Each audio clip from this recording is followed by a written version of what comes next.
Hey guys, welcome to Mr. Smith's Kitchen. I'm Brian, Mr. Smith Kitchen. And today, I thought since you stopped by, and I love it when you stop by, it's awesome. We would make that Twix cake that I'd made last week, but then it hit the floor and that just wasn't gonna make things any better. So we're gonna make it this week. And I think it's gonna be a good one. I didn't even get to try the last one, so I don't know, other than like the batter and the icing. I didn't get to really try any of it. So, I can't really tell you how it's gonna taste or why. But anyhow, I think we're gonna enjoy this cake all the same. I think it's a great representation of a Twix bar. If this is your first video and you're just now finding me, I hope you get something out of this video. Maybe check out some of my other videos. We do lots of stuff around here. We do lots of baking, lots of cooking, all types of cooking, all types of baking, and a little bit of gardening when it's in season. We just got done with our first video for the garden this year, kind of talking about where we're going to put everything and showing off a couple of new beds. And then we'll do updates every couple of weeks. We also do some food processing. That being said, if you're new, like I said, welcome. And if you are returning or one of our several new subscribers, thanks for stopping back by and, welcome back. Don't forget to like, subscribe, and share. That's important. That gets us out in the algorithm, keeps our neighborhood relevant in social media, and kind of spreads the good word on communication and being a good neighbor and being a friend and things like that. And I think we need all of that, probably more so than ever anymore. Comments are always welcomed. I respond to 99.5% of all of them. I mean, I do occasionally miss one, and it's normally because it's not in one of the 8 places I look for comments. But all I ever ask is that you be kind. It's okay to disagree, right? Whether it be with me or somebody in the comments. Just think before you type. That's all I ask. So, that being said, I will give you all your measurements in cups, tablespoons, teaspoons. I will also give you your measurements in milliliters and grams. That way everybody can play along, right? So, that being said, let's head on down here to the counter and we'll get started on this. Hold on for me just 1 second. Okay, we are down here at the counter, and the stove to be more exact, and counter. If you are new to my channel, and I say this about every other video, you have now seen my entire kitchen. Right behind you is a window and a door, so this is literally all I have right here to work with. But that's all right. So this cake in particular has 3 different things we need to make, and the first thing is going to be that caramel, because Twix, at least the original Twix, is a shortbread cookie with caramel on it, covered in chocolate, right? Or you have the peanut butter option, because I think you still have the peanut butter option, but we're going to do the caramel version. And so we need to make it caramel, but we have to let it cool, so that way, we don't get to the point where it's melting things like the icing, or things like that. But we're going to make a caramel sauce that has it's very pourable, and you can put it in a jar and you can keep it in your fridge for a couple weeks at least, and you get to choose your color of caramel. You have a light colored caramel, dark colored caramel. It's really easy. It literally involves no stirring and just a handful of ingredients. So the first thing we're going to do is we're going to take we got sugar, just plain old regular granulated sugar right here, and it is 300 grams, one and a half cups of granulated sugar, and we're going to put this in a heavy bottom pan or pot. That's important, is the heavy bottom part. You want it to cook evenly, and then gets too hot too quick, and it will also can burn things, right? It has a tendency to heat unevenly. And to this, we are going to add a 1/4 cup, 60 milliliters of just plain old room temperature tap water. Now, here's the important thing. we're not going to stir this up, so to speak. We're just going to make sure everything is wet. We don't want to try to mix this up and dissolve the sugar. We just want to make sure it all gets wet in the process. All right, so we got everything is wet and coated and looking good. Maybe there's one little spot that just doesn't want to get coated with water. There we go. All right, so now what are we going to do next? Here is the part of that usually gets me, and we're going to turn our stovetop on. We're going to turn it on medium. Medium in my mind is the number 4 if you're using an electric oven, well, even if you're using a gas oven. So medium. If your oven may say, or your stovetop may say medium. But we're going to put it on medium, and we're going to let this cook. We are not going to touch it. We're not going to stir it, nothing. The most we will do, and this is at most, we have a couple options. Let's say once it starts going, you start seeing a ring of sugar around here. You can take like a basting brush and you can put water in it and tap the sides down to get it to go down, because you don't want to, you just don't want to stir this. Or you can take a spatula and you can run it across, from the edge of the pan in to the center, but stirring it will make it turn hard. That's what gives you your hardness on your at least on this caramel recipe. It's what gives you your hardness. So if we don't stir it and we just let it cook and look for color, we will be better off. So I will show you what I'm talking about here as soon as I get some action going. All right, I'll see you here in a second. Okay, so we're boiling now, right? And there's a couple of things you can do. Like I said, you can take a spatula, rubber spatula, make sure it's rubber, and you can put it in and bring it towards the center. Just don't stir, right? And what that does is you'll see that your sugar is starting to crystallize around the edges, and that's something you don't want. It's not going to really hurt it, but it could make it hard in the meantime. So we can pull that off the sides like that, right? And that'll help. We're not stirring, we're just pulling into the center.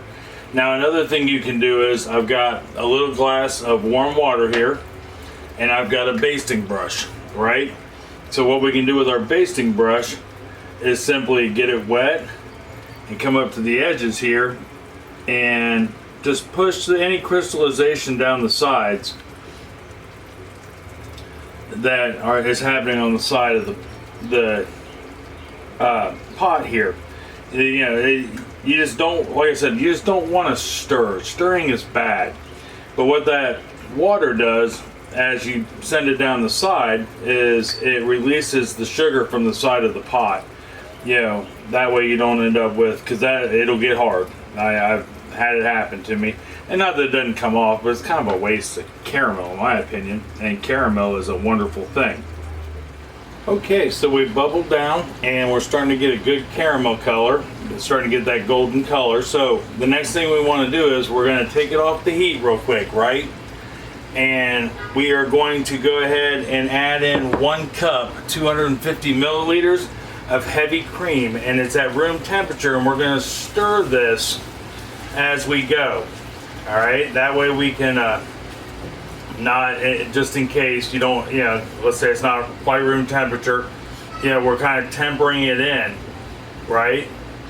But we want to do this off heat. You have to, I should probably shut my stove off, even though I'm not. I'm going to put it right back on there, just to be safe.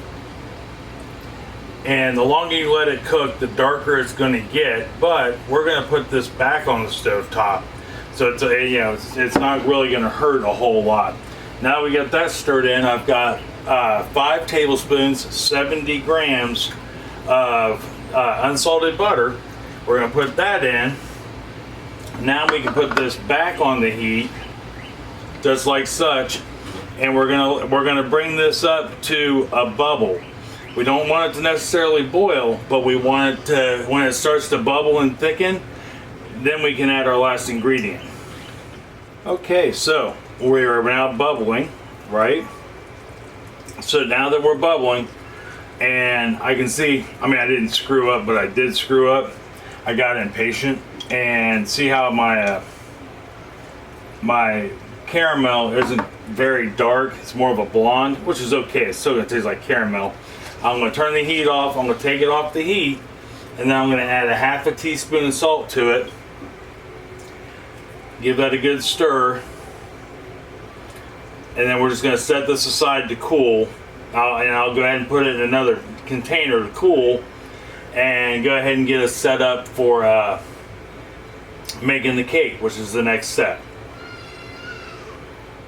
All right, we got our caramel done. That's important, or caramel, depending on where you're at, who you are, and where you're from. Now we're moving on to baking the cake. This really is, I think this is going to be an exciting cake. I'm so excited. So we're going to start with our dry ingredients. And in this bowl here, I've got cake flour, not regular all-purpose flour, but cake flour. And it's 3 2/3 cup. I'm sorry, 3 1/2 cups, 414 grams.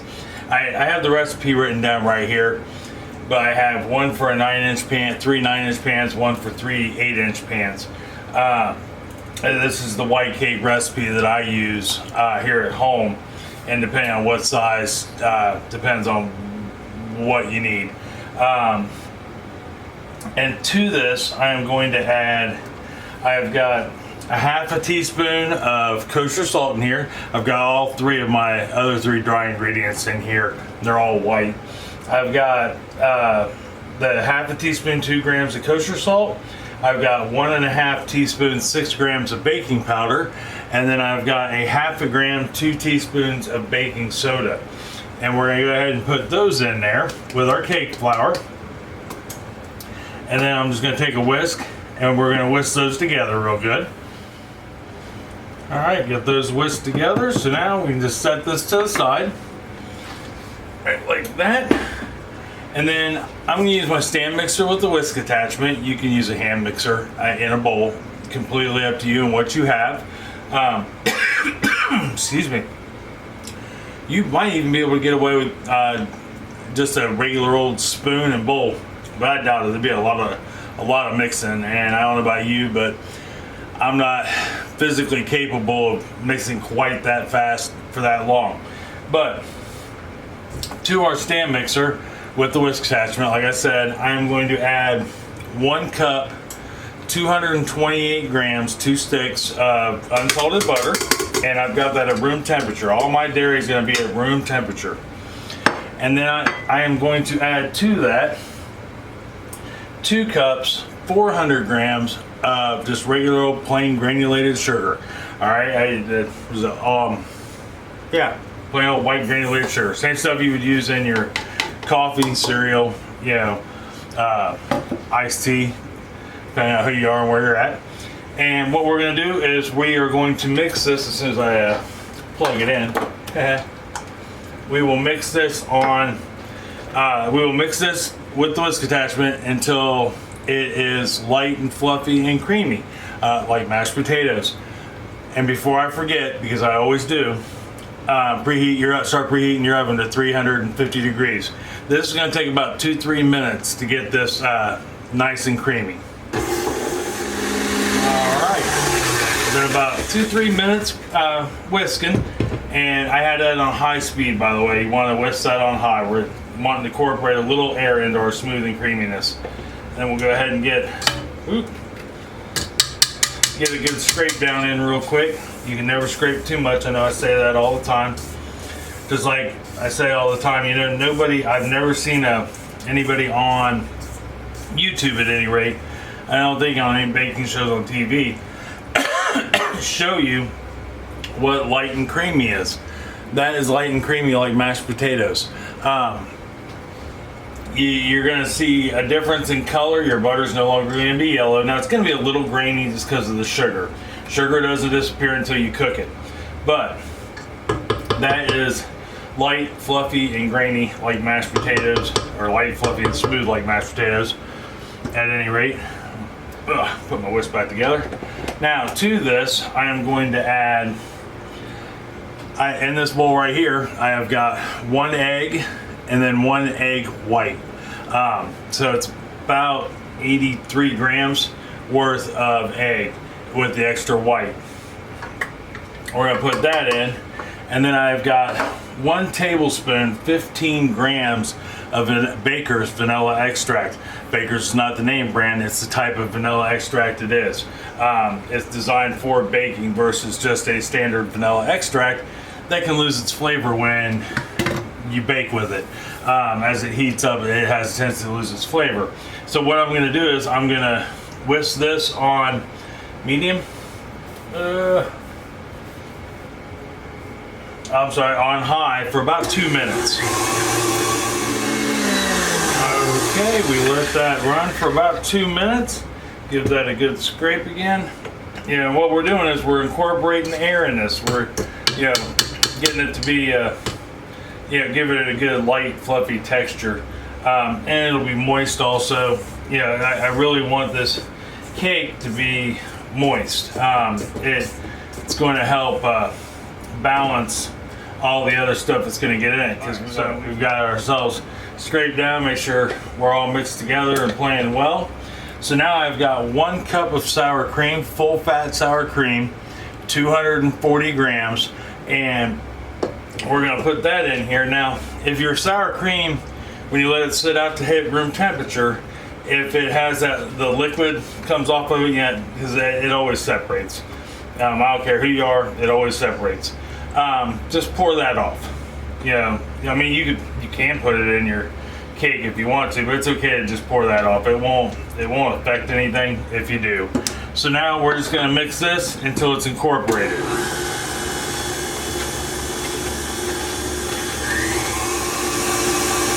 All right, so we are incorporated, and I'm just going to give the bowl a quick scrape. Make sure we are incorporated. There is that. Quick scrape done. Now we are going to turn our mixer on low speed, and we are going to take our dry ingredients, our flour, baking soda, baking powder, and salt, and we're just going to slowly add this to our wet ingredients. All right, we got our dry ingredients in there, and it's slowly mixing. It's just incorporated. I can still see a few lumps. And now I have got 1 cup, 240 milliliters of room temperature whole milk, and we're just going to slowly pour this in while it's mixing on low. All right, so we're done with the stand mixer or your hand mixer. And now that we've got all our milk and our dry ingredients in here, the last thing we want to do is just kind of take our whisk and whisk it by hand and make sure we don't have any lumps in it. That way we're not mixing fast and we don't overwork the batter. Yeah, you don't want to overwork it, because then it can make your cake chewy and a little dense. Will be counterintuitive and take out all the air we put in it. So we are good and smooth. So now I will go ahead and get out my pans, and we will get this batter and stuff into the cake pans.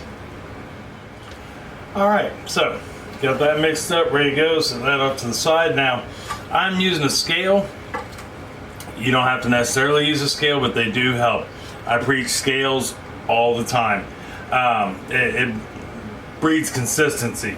So the next thing we're going to do is, in this bowl here, I have got about 10 and a half ounces, or 108 grams worth of butter shortbread cookies. They are they're normally little squares. Yeah, how you buy them most of the time, but they'll say butter shortbread cookies on it. They have a butter flavor. And what I'm going to do is I'm dividing this by 3, which is 36 grams each. You know, you can eyeball it if you want, but I broke them up into little pieces. So I'm going to go ahead and put 36 grams worth of these cookies on the bottom, just like such. It's not a lot, just enough to give it a little crunch when you bite into it. All right, and I don't know what I was thinking. It's 105 grams of shortbread cookie per pan. And like I said, I just crumbled them up and put them on there. So now the next thing we're gonna do is we're gonna take our batter and we'll divide that up into 3 different, into the 3 pans. All right. We got them evenly done. In this case, it was 510 grams of batter per pan. So now I'm just gonna take my offset spatula. You can use the back of the spoon, back of a spoon if you like. And I'm just gonna go ahead and spread these out even. All right, got them nice and evened out. So now we can go ahead and get them in the oven. All right, now we got them evened out. Got them put in the oven. Now, when you put them in the oven, you want to make sure you have space in between them. So I put mine 2 towards the front, 1 towards the back, and then that way you can get air circulation going around them. That's important. Yeah, you want that air circulation so they bake even. They're different than when you measure out, you know, or get at least close to how much you have in each pan, things of that nature. Same principle, you want them to cook evenly. So an inch or 2 gap in between each one of them, you know, separation. I'm gonna say 22 to 24 minutes. I know with my oven, it's 24 minutes, but start checking them at about 21, 22 minutes. And you're gonna be looking for a clean toothpick. And if you take it out of the oven, you should be able to lightly bounce your hand on top of, yeah, it shouldn't have any real give, you know, and it shouldn't jiggle at all. Those 3 things. So when I come back, we'll go ahead and get these out of the oven, or I may have them out of the oven already, but we'll toothpick test them, and I'll show you what I mean by the hand. All right, I'll see you here in 1 second. We just got everything out of the oven. I haven't even turned the oven off yet. We're gonna go ahead and toothpick test these. Let me bring you in so you can kind of see what I'm doing here. Get you in there. Sorry for that quick movement. I know in the past that would, yeah, make people a little nuts. But I ended up having to go 30 minutes on these cakes. My oven has not been right in the last couple weeks. It seems like every cake I bake has to take longer than it should. But so far it's just been the cakes. But I tested that first one, and as you can see, I mean, there's no crumb on it at all. It's not wet. It doesn't have any batter on it. Go ahead and check this one, and we are in good shape. Check this one, we are in good shape. Yep. And then after that, I'm gonna go ahead and I'm gonna take my hand and I'm gonna pat it. Here, I'll bring it over to you so you can kind of see a little better maybe. Of course, maybe you'll see okay now, I don't know. But we're gonna go ahead, and all you wanna do is just go ahead and go like that as best as you can. I mean, it's hot, so please be careful. But see how there was no bend to it? It should feel like a mattress or a pillow. Then we'll do the same on this one. Same on this one. And we are in good shape. I'm satisfied with that, so I can go ahead and turn my oven off. Now, what we're gonna do is I'm gonna let these cool. As you can see, they're already separating from the side. That's a good sign, right? So I'm gonna go ahead and let these sit for about 5 minutes, and then 5-6 minutes, and then I'm gonna go ahead and take them out of the pan, and I will let these cool, finish cooling completely down to room temperature. And then once we're to that point, we can go ahead and make our icing, which is just gonna be an amazing icing, I believe. It's got, melted chocolate chips in it. It's got cocoa powder and just all kinds of good stuff, it sounds like, to put in it. And then that way we can start assembly after that. So when I come back, we'll make some icing and and get it iced. All right, I'll see you here in a second. All right, guys. So now we gotta make our icing. Our cakes are cooled, and we are on the end game of this. So in our excuse me, stand mixer, I've got 456 grams, two cups, 4 blocks of unsalted butter. And what we're going to do with this is we're going to go ahead and it's softened, borderline room temperature. It's been out for almost an hour. So what we're going to do first is we're going to go ahead and get this creamed. All right, we got our butter creamed, nice and smooth. One thing I should let you know is before I started doing this, when I set my butter out, I went ahead and took 1 cup of semi-sweet chocolate chip cookies, chocolate chips, and I melted them, right? And then I just set it off to the side to let it cool while my butter warmed up. So I got one thing cooling, one thing warming, and because we're going to use that's actually going to go in the icing, and it's going to make it tender and delicious, I guarantee. Anyhow, get our butter scraped up here.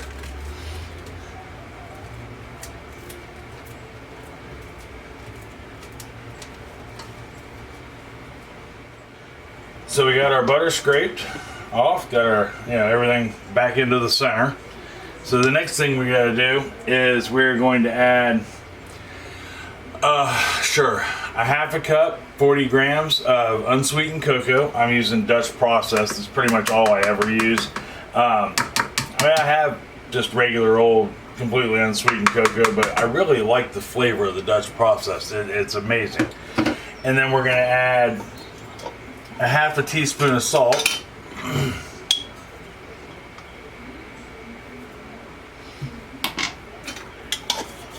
And we are going to add 1 teaspoon of vanilla as soon as I get it out of the cupboard up here.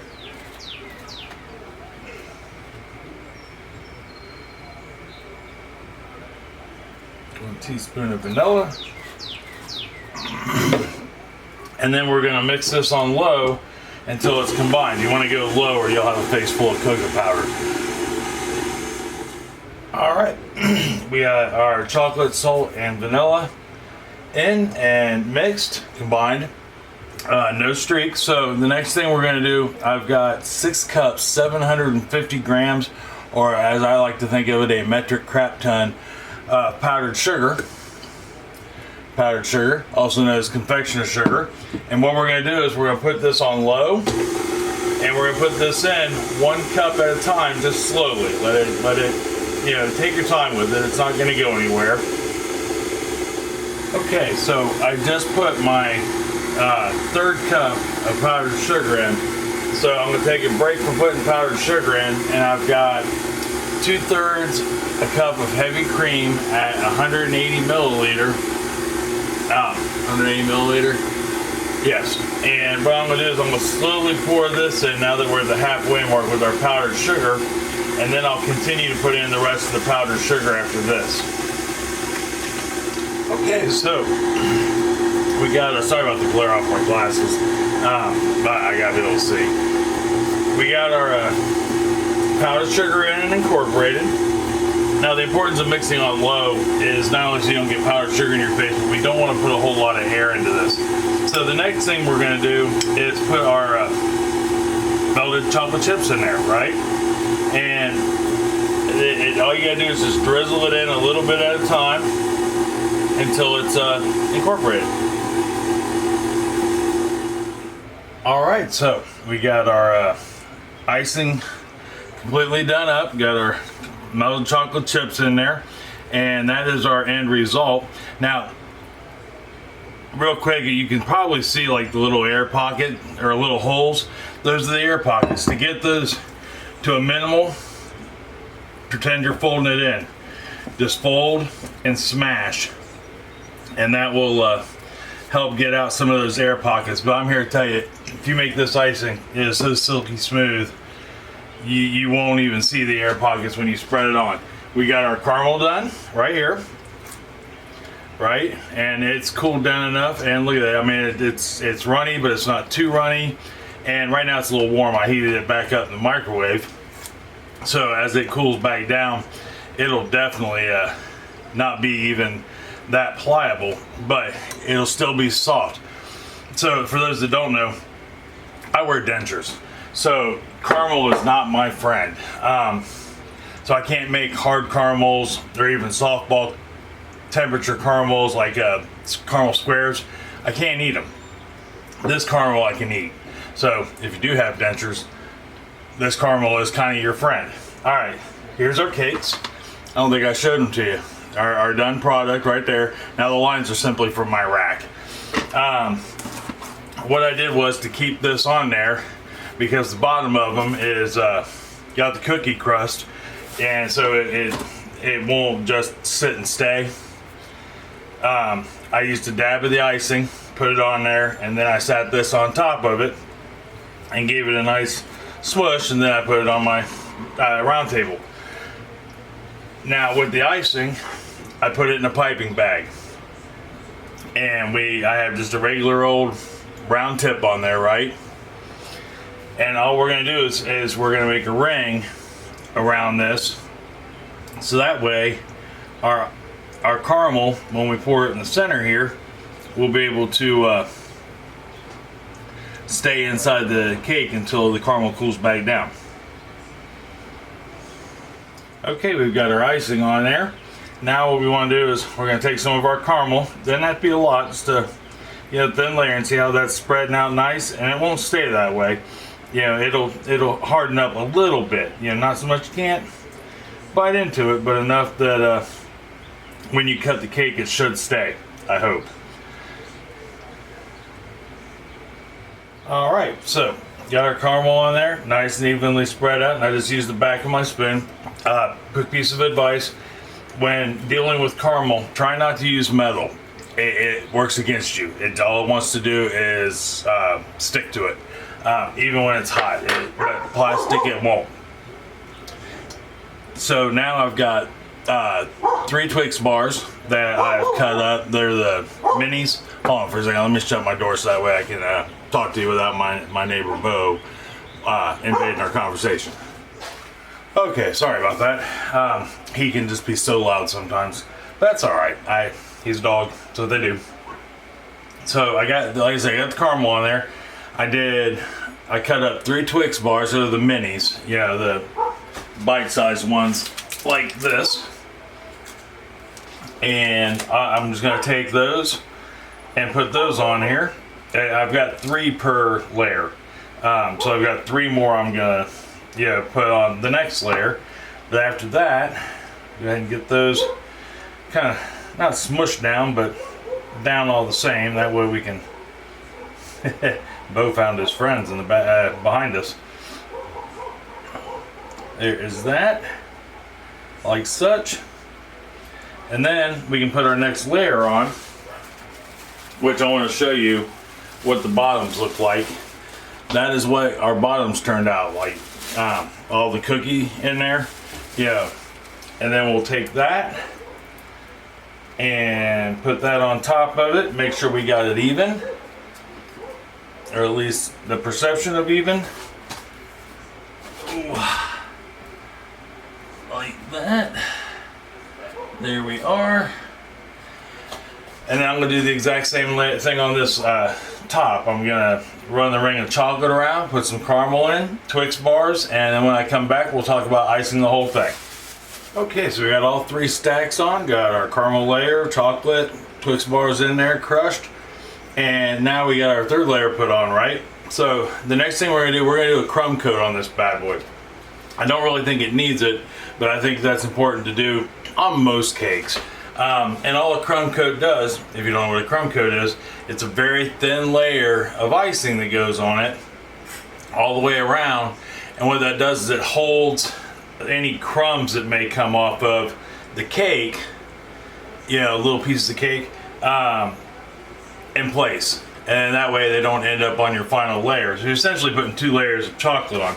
So what we're going to do is, to start this crumb coat, I don't have a camera over here, so you just kind of have to watch, is I'm just going to simply take what's left in my piping bag and I'm going to fill in around to make sure we get all that.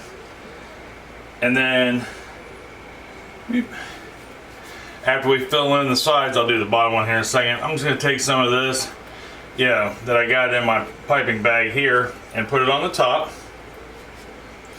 And what we'll do is we'll smear this, go ahead and get this smeared all around, smeared, such a funny word. And we'll go ahead and get this thin coat put on our cake.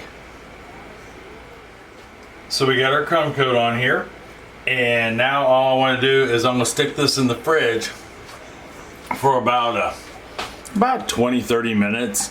That way it will firm up this icing, and it will hold any crumbs that may be in the icing to it so they don't come out into the next layer. Alright, we have chilled our cake, and now it's got some firmness to the icing. It should stick a little bit. And what it's going to do is it'll actually make this icing cold like the rest of it. So I've got essentially 4 different spatulas here. I want to go over real quick. That's why I offset. I use it for everything. It's good for spreading, but it doesn't get things real smooth and even. The 2 I play with the most with final coats are these 2 here, and this one is stiff. I mean, it bends, but it's a little harder to, where this one is very flexible. And I'll use this one to scoop out my icing, which I got in a little smaller bowl here, and do my initial spread. Then I'll do this one to fine tune it. And then last but not least, I have a bench scraper here that I can use if need be to get it smooth on the sides. And that's how I smooth out my cakes. But all we got to do is just go ahead, we're going to plop some icing down on here, and I try to get it out near the edge. That way it's easier to take down with. And then I just simply take it over the edge and start layering it on. See how I got the holes on there? That's from the air and the icing. That will, as I smooth, especially with this, see how it's starting to disappear? That will disappear as you work your icing. Alright, so we got our second layer on there. I got it fairly smoothed out. And I thought, you know what, let's do something different, make it look a little fancy. So I went ahead and in my piping bag I got a star tip on there. It's not a star tip, it's a floret tip. The star tip, it looks like a king's crown or queen's crown. But I thought, let's go ahead and we're going to do just some florets on here. Alright guys, there we are. Now, it's not the prettiest on the bottom. My chocolate got a little warm, but you know what? We are going to eat it all the same. But I think it turned out okay. I learned a couple things about this particular chocolate icing. Like the chips, if you're not careful, they will return to being small slivers and get caught up in a finer piping bag. But other than that, this wasn't a horrible cake to make. A little labor intensive. This is definitely, I'm going to a party cake. I mean, you could make this for your family too, but I think if you took this to a party, you would be the star of the show. So let's go ahead and get us a piece cut. Let's see how it cuts.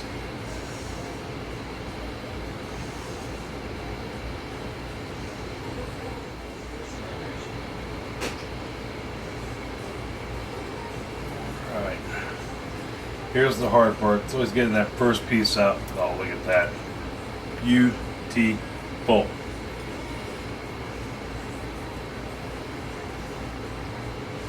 Only lost a little bit of it. I'll take it. I will take it. Although it's really odd. It's so if you look at it, it's like missing something right there, which I find weird, because if you look inside the cake, there's nothing there. That was truly a clean cut. I'll take it. At least I don't think there's no, there's nothing there. How weird is that, really? But all the same, it cuts superbly. I'm gonna lay that bad boy on its side. and get chocolate all over myself. All right, we got that piece out here. I'll just take a look at it just one more time because, I mean, really, that turned out so nice. Now, you could have gone, or I could have gone, and you could have gone thicker with the icing. I'm not a lot of icing fan. I think there should be a balance in there. And if you look at a Twix bar, I mean, indirectly, there isn't a whole lot of icing on it. So I think we did okay with that. But I still want to try this. Oh, like that cake. That cake is as tender as they come. It's just, oh, it's so moist.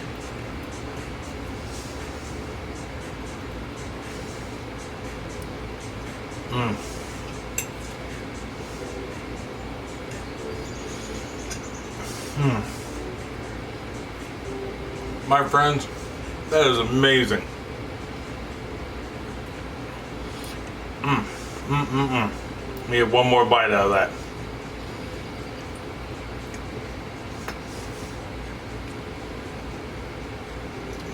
That caramel is perfect.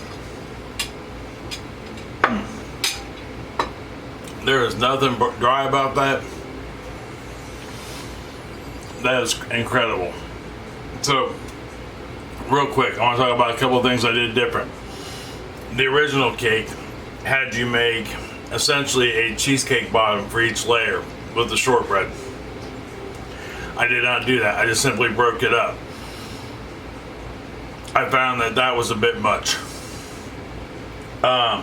They had you add, and you can still do this, on top of the caramel, they had you put a layer of icing. So it was wrapped with the caramel. You were essentially stacking 3 Twix bars on top of each other, which is why I have extra icing. I didn't want to do that either. I felt it was just a hair too much. That's my opinion, but you could do that. Instead, I opted for, I thought, how about I crush up some Twix bars and put it in there? That works. That hands down works. I think between the amount of icing that's on the outside, the Twix bars in the center with the caramel, and that caramel, if you have dental work, is going to work right for you. I also thought my caramel might be a little too blonde comparatively. It's almost the exact same color as the caramel on a Twix bar. So I'm down with that too, but that is a balance. That is amazing. That is a great representation of a Twix bar, I think. Give this one a try, and let me know if you do. Like I said, it's maybe not something you're going to whip together quick for the family on a weeknight meal, but that would be good for, you know, a gathering, any kind of social event. I mean, really, or if you're having a party or friends over or family over, you know, and you want to wow them a little and be like, oh my gosh, you're amazing, because it's not that hard to make. There's just a lot to it. I wanted to do some canning this weekend, but I'm not going to be able to. I have to work. I picked up an extra shift at the pizza shop to help out. You know, I'm still a team player. I'm still a manager. I just do it a lot less.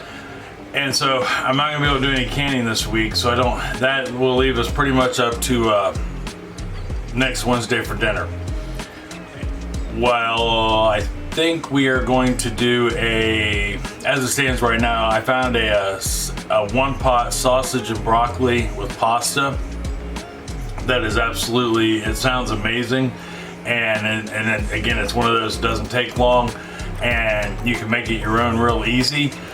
So I think that's what we're gonna do for dinner next week. Dessert, there is this brownie bread recipe that I think I may be trying. I got a handful of desserts I want to do, but I think this one's going to be next.